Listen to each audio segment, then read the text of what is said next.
Olá, tudo bem? Hoje, 5 de junho, Dia Mundial do Meio Ambiente, hein, gente? Que dia importante. A TV Água e Saneamento, canal de sustentabilidade, abre espaço para uma reflexão urgente sobre a preservação de recursos naturais e a relação direta entre floresta, água e qualidade de vida. Em um cenário de mudanças climáticas e eventos extremos, cada vez mais frequentes, proteger os biomas brasileiros é também garantir a segurança hídrica para milhões de pessoas. Milhões, gente.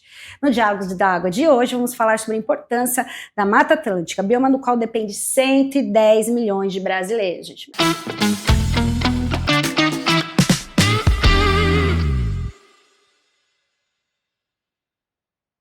Em um momento especial, assim como a Associação de Engenheiros da Sabesp, a ESABESP, a Fundação SOS Mata Atlântica também celebra 40 anos esse ano de atuação. Olha que maravilha, gente! Com uma trajetória marcada pela defesa das florestas, dos rios e por ações de recuperação ambiental que já resultaram no plantio de mais de 44 milhões de árvores. Olha o bem que eles estão fazendo para a gente, para o nosso futuro. E para chamar para essa conversa em um dia tão especial, a gente recebe com muito orgulho César Pegoraro, biólogo e ambientalista que atua há mais de 2 décadas na defesa da Mata Atlântica e na proteção de recursos hídricos. Apaixonado pela natureza como eu, colaborou com diversas organizações ligadas à preservação ambiental e há mais de 20 anos integra a Fundação SOS Mata Atlântica. Muito obrigado, César, por aceitar nosso convite, estar aqui com a gente nesse dia tão especial. É uma alegria, à disposição. Muito obrigada. Vamos já começar a falar desse dado que eu dei, que nem eu sabia, que metade dos brasileiros, 110 milhões de brasileiros, a Mata Atlântica é responsável por abastecer de água, é isso mesmo?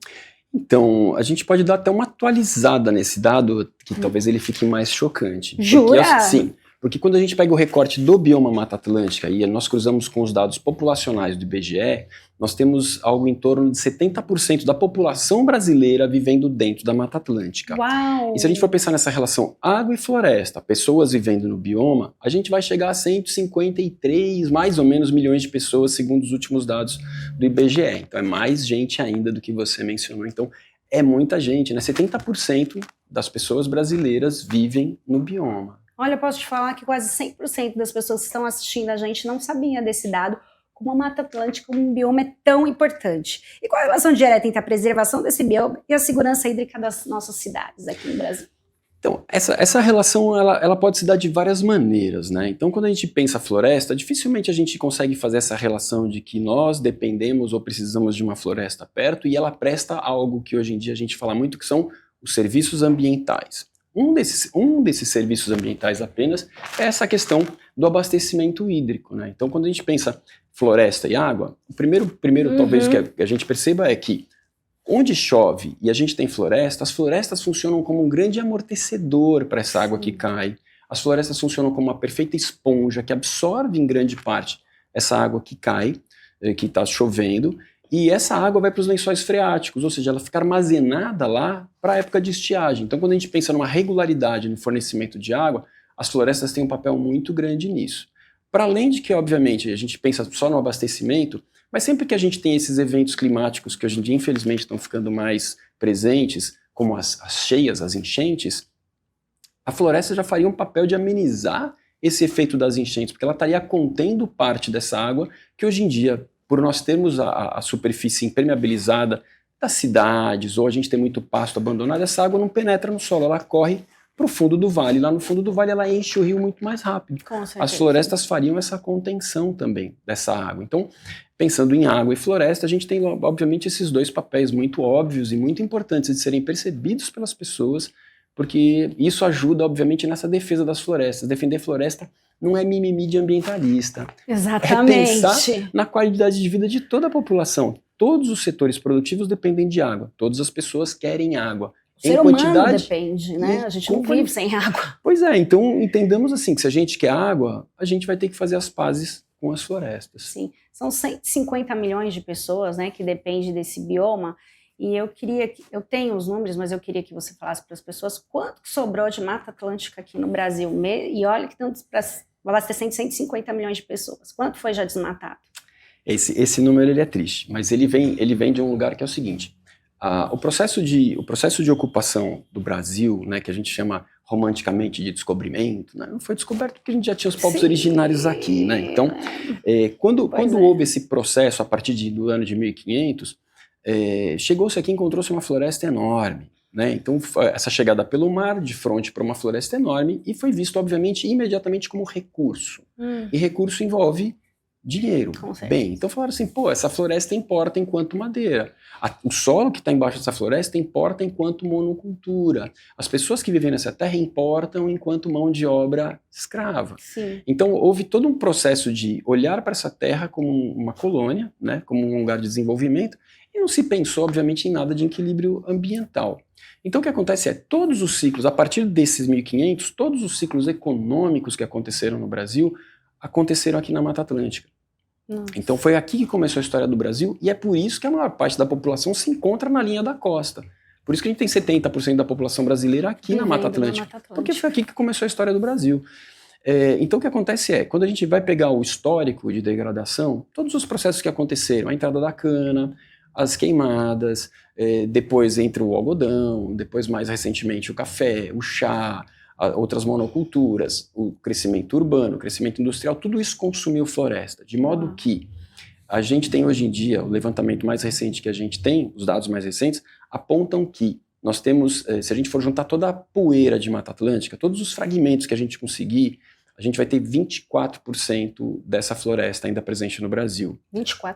24%. Contudo, é importante a gente dar um destaque que é o seguinte, muitos desses fragmentos são minusculamente reduzidos, então eles não cumprem com uma função ecológica de biodiversidade, de cobertura florestal. Então, se a gente for analisar apenas os fragmentos acima de 3 hectares, que são 30 mil metros, esse número cai para 12,4%. Então, a gente passa a ter, de fato, um número bem mais chocante do que os 24%, quando a gente olha para 12%.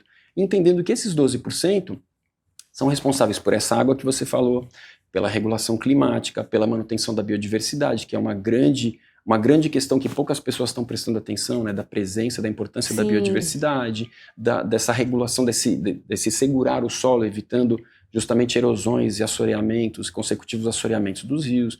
Então, assim, a gente está com essa floresta muito reduzida, né? Então, é importante que a gente saiba que a gente depende dessa floresta, que essa floresta ainda está em risco e que o papel de protegê-la... Ainda está em risco, ela continua sendo desmatada, infelizmente. A Fundação SOS Mata Atlântica, igual a Sabesp que eu falei, completa 40 anos de atuação, hein? Que maravilha. Eu acho que seria menos de 12% se não tivesse trabalho da SOS Mata Atlântica em defesa do meio ambiente. Quais os avanços que você destacaria nesse período e quais os maiores desafios que vocês têm encontrado? Para nossa felicidade, eu posso dizer assim que foram vários avanços a partir da fundação da SOS Mata Atlântica. Acho que a primeira das questões, eu acho que assim, a gente conseguiu fazer um mapa fidedigno de onde é que estão os remanescentes de Mata Atlântica. Então, desde o final da década de 80, tem um trabalho muito dedicado, que é o Atlas da Mata Atlântica, que vem lançando versões cada vez mais precisas, mais impactantes de qual que é o estado da arte da Mata Atlântica, o que está acontecendo com ela. Isso é muito importante, obviamente, inclusive para direcionar as ações sociais e os projetos políticos, né, pensando na preservação. Então, esse eu acho que é uma coisa que vem 40 anos de construção desse mapeamento, isso é muito importante. A partir desse mapeamento tem uma outra grande conquista, que levou muito tempo, muita luta, que a Mata Atlântica é o único bioma que tem uma lei específica, né? A gente tem a Lei da Mata Atlântica, levou 18 anos de tramitação, debate, pressão, lobby para conseguir que essa lei fosse aprovada no Congresso, no Senado e fosse decretada. E, então isso obviamente traz um monte de olhares direcionados para a Mata Atlântica, coloca a Mata Atlântica num pedestal diferenciado, já que é o bioma mais ameaçado do Brasil. Infelizmente. Outra coisa interessante que eu posso destacar é talvez o dado que você já citou, né, daquelas 44 milhões de árvores plantadas, que vão representar aproximadamente 24 mil hectares de florestas que a Fundação SOS Mata Atlântica já devolveu. Então, assim, que são obviamente, toda uma mobilização da sociedade civil, então essa coisa de que SOS é uma entidade que faz barulho, que sempre está ocupando espaços na imprensa, sempre está produzindo dados, sempre está buscando divulgar essa relação importante que a gente tem entre água, floresta, a questão climática, a questão da importância das unidades de conservação. Por falar em unidade de conservação, são mais de 500 que a SOS Mata Atlântica já ajudou a criar, sejam elas públicas ou privadas, né? Então, pensando que a gente tem uma atuação no bioma Mata Atlântica, é um número bastante expressivo para a gente comemorar, né? A gente tem uma grande rede de pessoas mobilizadas pelos rios da Mata Atlântica, né? Então o projeto Observando os Rios, que mobiliza mais de 2.000 pessoas voluntárias nos 17 estados da Mata Atlântica. Nossa, então bacana. é uma grande rede de pessoas lutando pelo saneamento básico no seu território. Então são coisas que a gente obviamente tem muito orgulho de olhar para esses 40 anos de tanto trabalho e falar assim, né, estamos dando uma contribuição positiva para ajudar, obviamente, a tirar essa mácula que a gente tem de um Brasil colonial, né, que só degradou. E principais desafios, como você me provocou, Sim. Acho que a gente tem, por exemplo, hoje em dia, né, a gente tem essa legislação que eu citei, que é a Lei da Mata Atlântica, e ao mesmo tempo a gente tem um lobby bastante grande no Congresso Nacional que, por exemplo, quer mudar essa lei, né, para deixá-la mais permissiva, né? Então tem um projeto para mudar a lei? Como a gente tem também a lei geral do licenciamento, que prevê justamente com que a gente tenha uma liberação, a gente tenha um afrouxamento dos processos de licenciamento ambiental. Eles são muito importantes e eles devem ter um rigor técnico justamente pela importância ou pela responsabilidade que a gente tem, que qualquer projeto tem que ter uma avaliação ambiental muito detalhada. A gente tem um meio ambiente que está bastante impactado e obviamente, esse impacto está ameaçando a vida muito a vida da sociedade. Então a gente precisa ter esse rigor técnico. E tem uma galera querendo afrouxar as regras, né? E isso, obviamente, impacta diretamente a Mata Atlântica, os rios, a segurança social, pode botar em risco um monte de temas, né? Então, de fato, tem algumas questões no horizonte que a gente está trabalhando como riscos e tentando, obviamente, intervir, mobilizar a sociedade, mas é isso, a gente está em festa, a gente está celebrando que tem muita coisa boa. Que bom, o papo tá gostoso, né, gente? Mas a gente vai para um breve intervalo e já volta.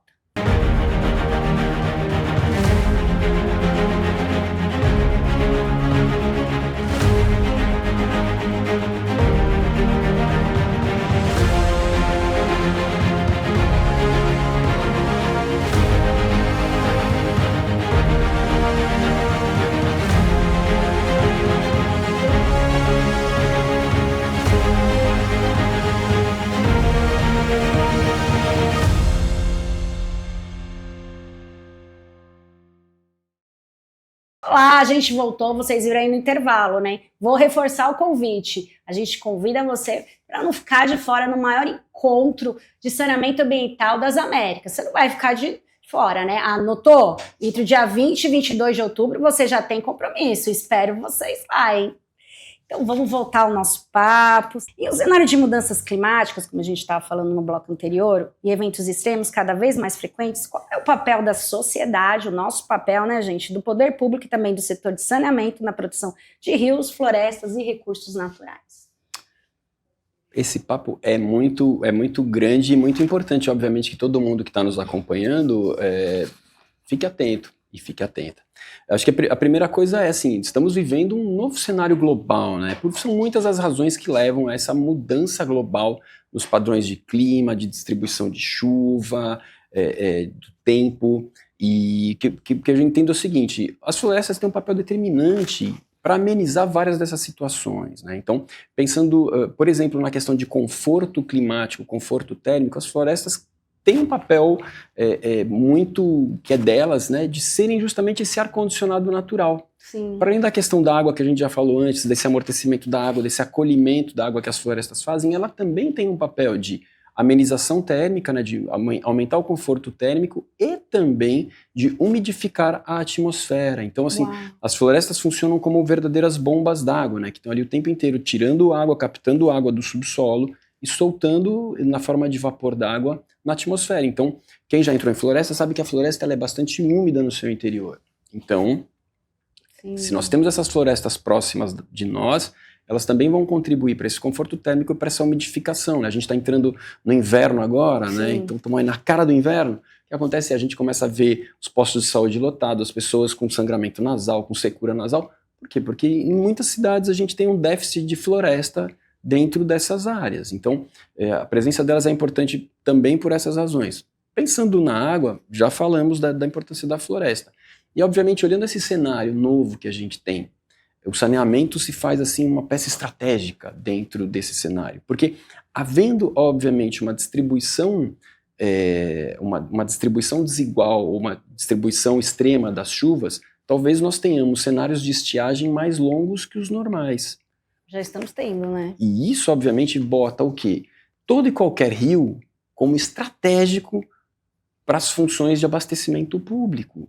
Né? Então, quando a gente olha para um rio, a gente tem muito uma cultura no Brasil que, infelizmente, rio é para diluir efluentes. Né? É uma coisa que vem lá de trás. O rio leva, pode jogar no rio. Só que a sociedade mudou. Exatamente. E a cultura permaneceu. Então, um rio poluído não perturba a sociedade de uma forma geral. As pessoas não se sensibilizam com o rio. Até porque muitas pessoas entenderam que o preço do desenvolvimento econômico era perder esse contato com os rios. Quando a gente olha a história aqui de São Paulo, onde a gente está gravando agora, quando a gente fala de Pinheiros, Tietê, eram rios que se pescava, eram rios que se nadavam, Sim. eram rios que se remava, né? Eram rios que eram vivos na vida da sociedade. As pessoas iam consumir água do rio. Elas pescavam no rio. Quem mora aqui em São Paulo conhece o Rio Tietê, a gente nem imagina lá pegando um copo. Né? É zero oxigênio. A gente nem presta atenção no rio, a gente passa na marginal, a gente nem dá uma olhadinha para ver a cara do rio, né? Então a gente não se relaciona com o rio.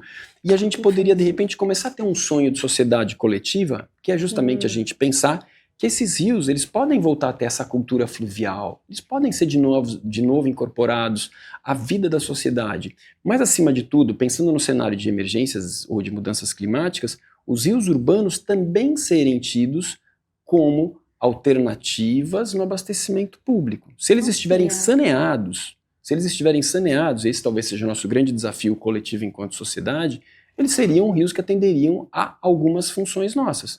E aí, obviamente, a gente vai cair num chavão, assim, num bordão, melhor dizendo, que é olhar, por exemplo, para o Rio Sena em Paris, que já foi um rio tão poluído quanto os nossos estão aqui, hoje em dia, nas grandes cidades, nas capitais brasileiras. E a galera teve agora, a partir de julho de 2025, o Rio Sena liberado para banhos públicos. Uau, a Olimpíada, né? A gente teve a Olimpíada em 2024, ainda com um cenário super polêmico, né? Sim. Então, mas em 2025, pela condição que ele foi demonstrando ao longo do ano inteiro, ele foi liberado para o contato humano, para o banho público. Então, e obviamente se ele está liberado para balneabilidade, ele pode atender alguns dos usos múltiplos que um rio tem. Né? Tietê tem esperança. Sem dúvida. Que bom isso. Mas acima de tudo, e acho que aí é um papo com quem está nos assistindo, está nos vendo, é que o papo é com a gente. Então é conosco essa questão, porque assim, saneamento básico é uma política que a gente sabe que ela, eu gosto de falar disso, que ela tem nome e sobrenome, né? Ela é básica. Mas, para efeito de ser implementação de políticas públicas, ela vai entrando no final da fila. E por que ela entra no final da fila, da importância? Porque nós, enquanto eleitoras e eleitores, não damos a devida atenção que deveríamos dar para o saneamento básico. Então, é um chamamento que a gente vive fazendo à sociedade para que, quando a gente for votar, por exemplo, ou quando a gente for apontar que políticas públicas são prioritárias para a nossa cidade, para o nosso estado, para o nosso país, saneamento básico tem que estar entre essas prioridades, né? E aí é papel cidadão.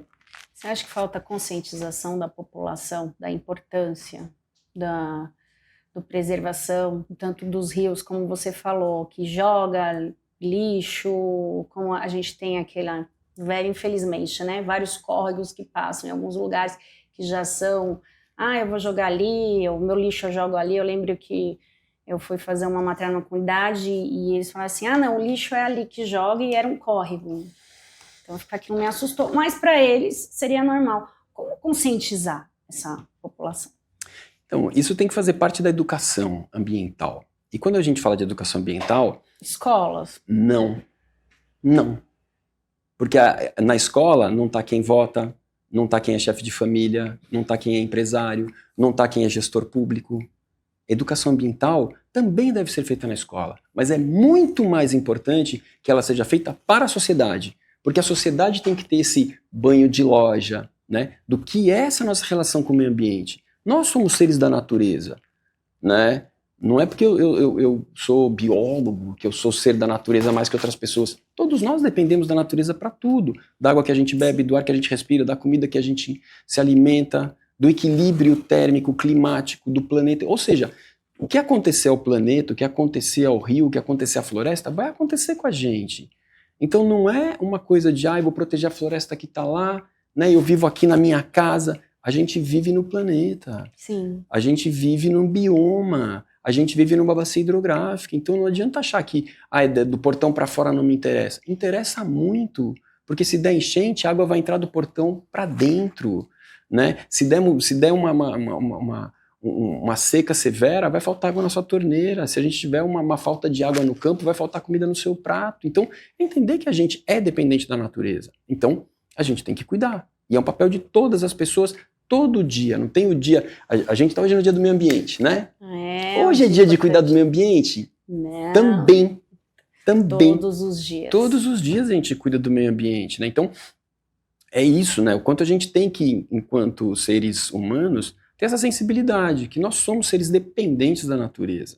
Então a gente tem que fazer as pazes. Não achar que o meio ambiente é uma coisa e a gente é outra. A gente sem o ambiente, a gente não é nada. Então, por isso que eu insisto, educação ambiental, ela tem que ser ampla, total e irrestrita. Não, exatamente. César, infelizmente nosso tempo acabou. Eu ficaria aqui com você mais uma hora, tenho certeza que o pessoal que está assistindo também, tanta informação, hein, gente? Você praticamente deu uma aula pra gente aqui de conscientização. Muito obrigada. Muito obrigada. Prazer. A TV Água e Saneamento e Sabesp agradece muito a sua presença. Foi uma honra recebê-lo e obrigada pela aula. Tamo junto, à disposição. Muito obrigada. Aproveitando antes para lembrar que a edição de junho da revista Samas trará conteúdos especiais e entrevistas exclusivas para grandes temas do setor. Acompanhe nas nossas plataformas, imperdível, né, gente? E aproveite e siga a gente nas nossas redes sociais. O Diálogos da Água fica por aqui, te aguardo no próximo programa.